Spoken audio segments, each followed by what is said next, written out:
Hello and welcome back to ManVFilm. It is time for some August announcements from Eureka Entertainment.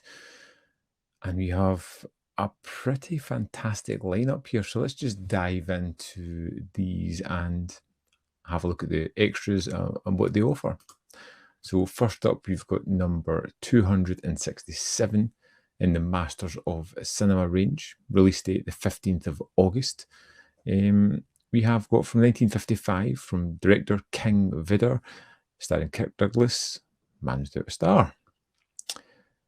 Train hopping his way to Wyoming, nomadic cowboy Dempsey Ray Douglas saves the life of a young Jeff Jimson. Taking Jeff on as his protege, Dempsey teaches him the life of a cowhand, how to ride a horse, rope the herd cattle, and how to shoot. Despite the land they work on being open range, Dempsey is horrified to find that the local ranchers are resorting to the usage of barbed wire and refuses to work for anyone that uses it.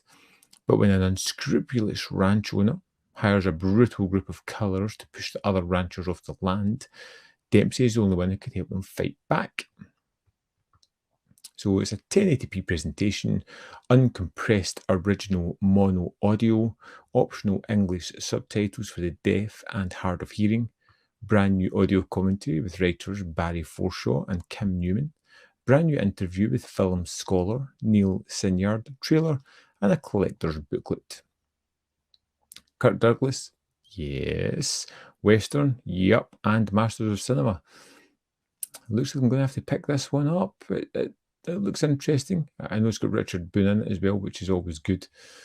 Let's jump on to next title, number 268 in the Masters of Cinema series. It is Buster Keaton, The Saphead from 1920. Keaton stars as Bertie Van Alstyne, the pampered son of a powerful Wall Street financier. Having known no other lifestyle but privilege, he wanders through a variety of misadventures.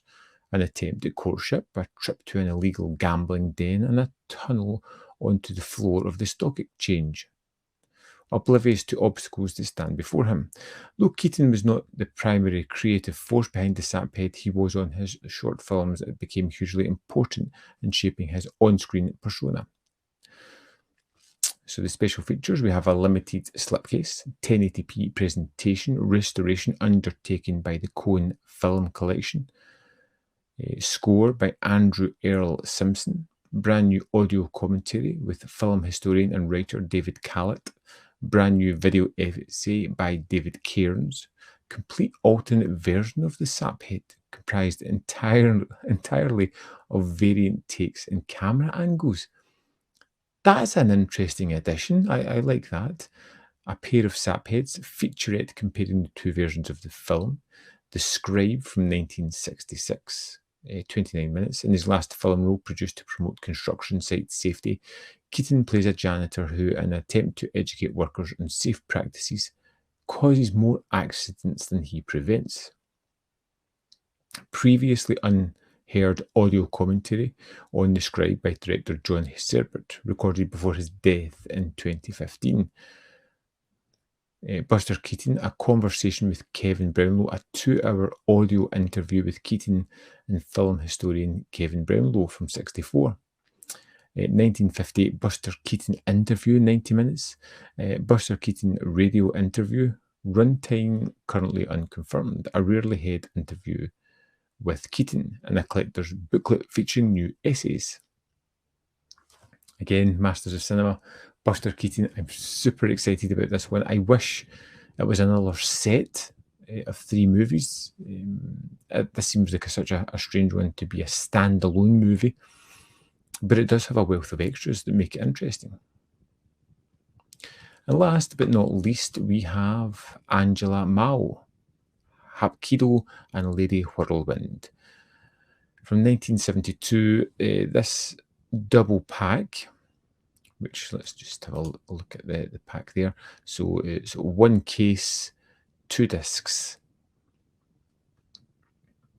In Hapkido, a group of martial artists started their own school to teach the Korean martial art Hapkido. but a rival Japanese academy attempts to crush them, deeming Hapkido inferior to their Japanese fighting style. Similar to the plot of Fist of Fury, Hapkido was a huge hit in the West, even briefly beating Into the Dragon at the North American box office. Next up, we have perhaps in our most iconic film, Lady Whirlwind, bizarrely retitled as Deep Thrust in the US to capitalise on the success of Deep Throat. Wow. Stars Mao as a deadly fighter out for revenge on the man who wronged her sister. After tracking the man down, she finds he is on his own vengeful path against a gang of Japanese thugs and agrees to help keep him alive as long as she gets to take her revenge when it's all over. So we have a limited edition slipcase, limited edition reversible poster featuring original theatrical work, 1080p presentations of both films from 2K restorations, Hapkido original mono, Mandarin, and English audio options, including 2 variations of the classic English dub. There is a 5.1 English dub remaster, Lady Whirlwind original mono, Mandarin, and English audio options. Optional English subtitles, newly translated for this release. Hapkido, a new feature-length audio commentary by Frank Jeng and Michael Worth. Another feature-length audio with Frank Jeng and Robert Bobby Samuels. Lady Whirlwind, a commentary by Frank Jeng and Michael Worth. Again, another commentary with Frank Jeng and Robert Bobby Samuels. New feature-length audio commentary by film journalist and author Sam Deegan. Brand new interview with Angela Mao, filmed in 2022. Interesting. Archival interview with Mao. Archival interview with Carter Wong. Archival interview with Sammo Hung and Yun Biao. Hapkido alternate opening credits. Selection of trailers and TV spots. Reversible sleeve featuring Hong Kong poster artwork and limited edition booklet. This looks pretty good. Checking the trailers, the movies look pretty fantastic. And it's such a small thing. I wish I had 2 cases. I wish I had 2 just standalone cases. I've got 2 discs. It's $28.99. When I look back to Karloff at Columbia, or even the 3 Monster Tales of Sci-Fi, that was $24.99.